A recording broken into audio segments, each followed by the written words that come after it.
perkenalkan, nama saya Syarna Priliana. Saya mahasiswi IKIP Siliwangi, Program Studi Pendidikan Bahasa Inggris tahun 2018 non-reguler. Pada video kali ini, saya akan mendokumentasikan kegiatan KKN saya yang akan saya laksanakan di wilayah tempat saya tinggal di Kelurahan Cikejati, Kecamatan Buah Batu. Tema KKN kali ini adalah mengembangkan inovasi pembelajaran di masa pandemi COVID-19. Untuk siklus pertama, observasi dan wawancara akan dilakukan di lingkungan keluarga. Jadi saya sebagai mahasiswi akan ikut serta menyimak kegiatan pembelajaran anak sekolah di dalam keluarga. Juga nanti saya akan mewawancari orang tua sebagai pendamping. Oke, selamat menyaksikan. Oke, saat ini saya sedang berada dengan keluarga yang pertama, yaitu dengan Ibu Vina, betul? Ya, Ibu Vina. Oke. Nah, Ibu Vina ini memiliki salah seorang anak yang bersekolah di sekolah menengah pertama, betul ya Bu ya? Sekolah menengah pertama di daerah Sekejati. Oke, Ibu langsung saja. Saya pengen tanya Bu, untuk anak Ibu sendiri itu mulai PJJ atau mulai sekolah online itu dari kelas berapa ya? Atau dari mulai kapan? Dari tahun kemarin ya, dari tahun 20 kelas 1 SMP. Oh, mulai dari kelas 1 SMP baru masuk. Sekarang udah naik kelas 2. Kelas 2. Masih PJJ. Ibu sendiri nih kira-kira kendalanya apa sih Bu dalam sekolah online, baik Ibu atau kendala dari adik Nazonya sendiri? Kalau kendala mungkin dari aplikasi ya. Kadang tergantung persediaan kuota jaringannya. Terus saya gaptek, jadi nggak bisa membantu anak kalau misalnya ada trouble gitu aja. Untuk platform sendiri itu apa aja ya Bu yang digunakan oleh Najwa? Google Classroom, WhatsApp, seperti itu Google Classroom Google kayaknya. Classroom. Ya, pakai itu dari awal. Untuk Ibu sendiri, nah mungkin itu hal yang baru ya Bu ya buat Ibu. Itu Ibu ada kesulitan nggak Bu dengan platform-platform yang pakai? Kesulitannya karena HP-nya berbareng, HP saya dipakai sama anak gitu ya. Jadi saat PJJ otomatis dipinjam sama dia. Ya nggak apa-apa, tapi ya ada terhambat. Jadi ya kalau untuk saya ada perlu terhambat. Kalau karena di awalnya udah pakai HP saya, jadi nggak bisa berganti ke HP lain. Gitu. Jadi terus pakai handphone Ibu. Ya begitu, jadi harus standby aja HP saya. Itu aja kayaknya kalau dari itu. Nah, untuk sekolah online sendiri Bu, Ibu ada pendapat nggak Bu, menurut Ibu sekolah online itu sekarang seperti apa gitu? Kalau misalnya materi dari sekolah mungkin tersampaikan oleh guru ya, terus bisa diulang karena tersimpan. Tapi dari latihan, jadi anak hanya yang disiapkan aja, hanya beberapa gitu ya, nggak banyak. Sudah gitu karena nggak ada pengawasan langsung, berbeda dengan pengawasan guru dan orang tua. Anak lebih santai kalau dia orang tua, dia nggak ada motivasi untuk mengerjakan soal-soal lebih banyak. Jadi kayaknya nggak menantang untuk mereka misalnya gitu, lebih santai gitu. Nah, untuk kalau misalnya lagi PJJ sendiri itu selalu didampingi atau ada saatnya mandiri atau bagaimana? Tidak selalu didampingi, kadang-kadang kalau misalnya di permintaan anak. Tapi saya tanya berulang, misalnya berapa jam ya, saya pergantian, ini sekarang ngerjain apa, sedang apa, judulnya apa misalnya. Kemudian soal yang susah enggak, misalnya begitu. Kalau misalnya jawabannya bisa dan bisa sendiri ya saya nggak akan bantu. Tapi kalau misalnya dia ngerasa kesulitan, nanti dia datang, "Ma ini gimana?" gitu. Nah, kalau saya bisa bantu ya saya bantu, kalau misalnya enggak ya cari bersama-sama gitu. Ya, mungkin cukup sekian untuk wawancara saya dengan Ibu Vinanya sendiri. Nanti saya lanjutkan untuk observasi langsung bersama adik Najanya. Terima kasih. Oke, sekarang saya sudah bersama dengan adik Nazo, betul ya? Oke, adik Nazo sekarang di sini kegiatannya mau ngapain ini? Mau belajar bahasa Inggris. Mengajarkan pelajaran tugas bahasa Inggris. Oke, sebelumnya Kak Serna mau nanya dulu nih. Untuk berarti adik Nazo sudah berapa tahun nih pakai platform atau PJJ itu udah berapa lama? Dari kelas 6. Dari kelas 6 udah mulai. Tapi kelas 6 masih sempat ada offline ya, sekolah offline biasa ya? Masih beberapa bulan. Masih beberapa bulan. Oh, jadi akhir kelas 6 udah mulai PJJ. Oh, mulai PJJ. Oke. Ada kesulitan nggak sih waktu pertama kali pakai platform, atau kalau misalnya pertama kali itu pakai aplikasi apa itu? Aplikasinya awalnya di WA biasa aja. Oh, ya biasa aja. Ya. Sejak SMP baru pakai Google Classroom. Oh, baru pertama kali. Nah, itu pertama kali pakai Google Classroom ada kesulitan atau gimana nggak? Ada. Apa itu? Kesulitannya bingung cara mengirim tugas kayak gitu-gitu Awalnya akhirnya belajarnya sendiri lewat YouTube atau gimana? Bisa tahu sendiri ada. Oh, bisa tahu sendiri. Ada ininya ya, bisa ngikutin cara-caranya. Iya. Oke. Nah, kira-kira ada nggak nih yang mau adik Naza tanya sama kakak atau tentang tugas atau tentang aplikasinya, ada nggak? Gimana ya Kak cara ngeganti akun di laptop? Akun Google Classroom. Oh, jadi misalnya adik Naza login di laptop orang lain gitu. Ya. Oke. Pertama, adik Naza bisa langsung buka di pengaturan Google-nya untuk mengganti email, karena Google Classroom itu langsung nge-link sama email di laptop itu. Nah, di dalam laptop kan Gmail bisa diganti-ganti. Nah, nanti adik Naza masukin email yang adik Naza punya, sudah gitu baru bisa langsung link masuk ke Google Classroom sendiri. Udah punya email sendiri? Udah dari sekolah. Udah. Oke, nanti gampang jadi gantinya. Misalnya mau login pakai handphone orang, misalnya bisa ya dipakai ganti emailnya aja gitu. Oke, sekarang mau dibantu ngerjain tugasnya? Boleh. Oke.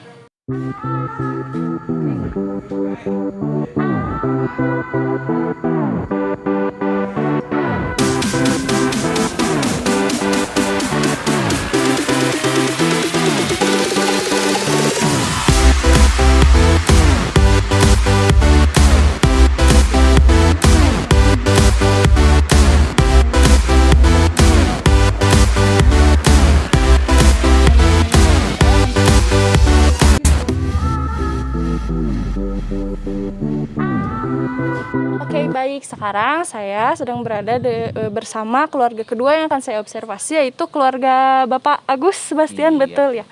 Oke, nah di sini Bapak Agus memiliki seorang anak yang sekolah di mananya, Dek? SDN 261 Margahayu Raya Blok I2. Adek namanya siapa ya? Kenan Kanaya Faiza. Dipanggilnya siapa biasanya? Panjang ya namanya? Naya. Naya. Oke, Bapak Agus, di sini saya mau bertanya. Selama ini kan sekarang kita lagi masa pandemi kayak gini, otomatis anak-anak sekolah juga belajarnya jadi online ya Pak ya. Nah, untuk Bapak sendiri, kendala yang Bapak rasakan selama adik Naya ini belajar atau sekolah online ini apa ya kira-kira? Kendalanya paling kalau dari sisi pendampingan, mungkin dari orang tua tuh, saya kan kerja, istri juga kerja mamanya. Nah itu aja sih kendalanya. Paling untuk masa pandemik ini kan alhamdulillahnya dibantu sama teknologi ya. Jadi segala online gitu, jadi sudah difasilitasi sama platform yang sudah ada gitu ya. Itu aja sih, lumayan membantu ada platform khusus gitu. Sekarang saya akan mulai observasi bersama adik Naya ya, betul. Oke, adik Naya ini kegiatannya sekarang lagi apa? Lagi belajar tentang PLH. Oh, mata pelajaran PLH. Oke. Nah, sebelumnya nih Kak Serna mau nanya dulu nih, Adik Naya udah berapa lama nih belajar PJJ ini? Dari kelas 3. Dari kelas 3. Oh, berarti waktu kelas 1, kelas 2 sempat offline dulu biasa belajar di sekolah. Oke. Nah, waktu pertama kali nih adik Naya mulai PJJ itu ada kesulitan nggak atau ada yang sulit nggak menggunakan aplikasi atau misalnya komunikasi atau belajarnya? Ada yang sulit nggak? Enggak. Nggak ada yang sulit, bisa langsung. Oh, kalau gitu platform apa aja ya atau aplikasi apa aja yang adik Naya pakai ya selama belajar? Ada WhatsApp, Ramban, sama YouTube. Kan sebelumnya Kakak Sherna udah sempet ngobrol nih ya sama ayah, katanya ayah kan kerja, mama juga kerja. Nah, kalau gitu selama adik Naya PJJ biasanya ditemenin sama siapa? Teman online. Oh, sama teman online. Kalau susah tinggal minta tolong aja. Ya, tolong. Kalau komunikasi sama guru, misalnya mau tanya sama guru, biasanya pakai apa, lewat aplikasi apa? WhatsApp langsung bertanya. Oke. Adik Naya ada yang mau ditanyain gak nih sama Kak Serna? Misalnya ada materi yang susah atau buka aplikasi ada yang sulit, ada yang mau ditanyain? Enggak ada. Oke, nanti mungkin sambil kita berjalan ya, sambil Kak Serna bantuin adik Naya belajar.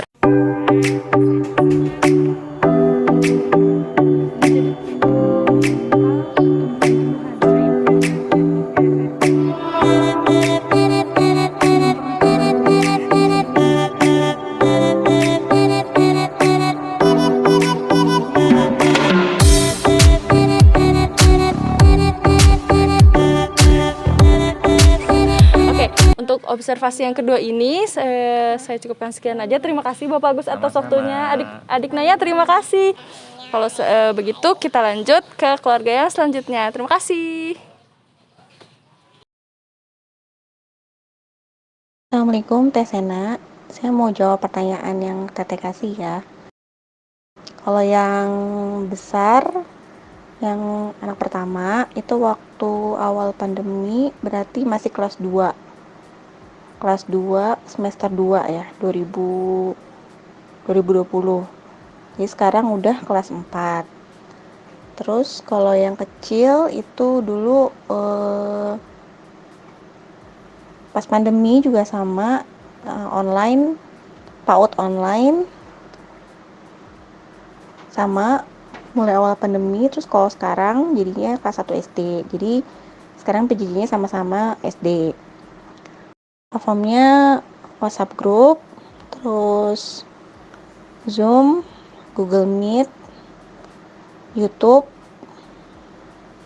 udah kayaknya itu aja. Ada kelebihan dan ada kekurangannya, cuman karena sebenarnya ketika kita sekolah online tuh paling tidak anak-anak masih tetap dijaga semangat belajarnya. Sepertinya kalau tidak ada pembelajaran online dari sekolah, itu mungkin akan lumayan berpengaruh ke anak-anak karena mereka tidak ada yang harus dikerjakan gitu. Sedangkan kalau ada sekolah online, menurut saya itu udah usaha yang cukup bagus baik dari sekolah ataupun dari dinas pendidikan sendiri gitu. Jadi kalau saya sendiri sih mendukung aja sekolah online gitu selama masih ada koordinasi yang baik antara orang tua dan sekolah gitu.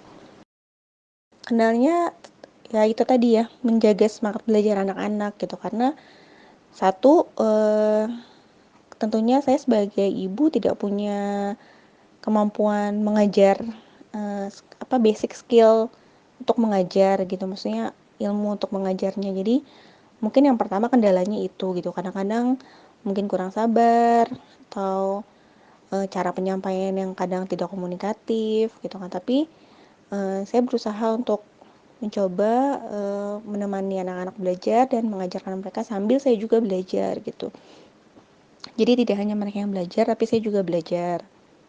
Terus yang kedua itu tentang semangat belajarnya mereka gitu. Karena kadang-kadang tidak bisa dipungkiri gitu ya. Karena mereka kadang bosen juga gitu, kayak kayak gini gitu tiap hari gitu kan ya. Mereka butuh, kan anak-anak tuh masih butuh banyak gerak gitu kan ya. Sedangkan ketika sekolah online ini kan banyaknya selain pelajaran olahraga kan banyaknya seputaran motorik tangan gitu kan, kayak ya nulis, baca misalnya, atau Google Meet, Zoom kayak gitu. Jadi paling kendalanya itu aja sih. Tapi kalau alhamdulillah semenjak kalau dari awal pandemi sampai sekarang, alhamdulillah sih kalau menurut saya perkembangan anak-anak juga cukup signifikan gitu, nggak seperti kayak awal pandemi banget kan, yang kaget gitu, yang kita orang tuanya kaget, anaknya juga kaget gitu kan. Paling gitu Teh Sena, terima kasih ya. Oke, itu tadi dokumentasi kegiatan KKN yang saya laksanakan di wilayah rumah saya. Terima kasih telah menyimak. Assalamualaikum warahmatullahi wabarakatuh.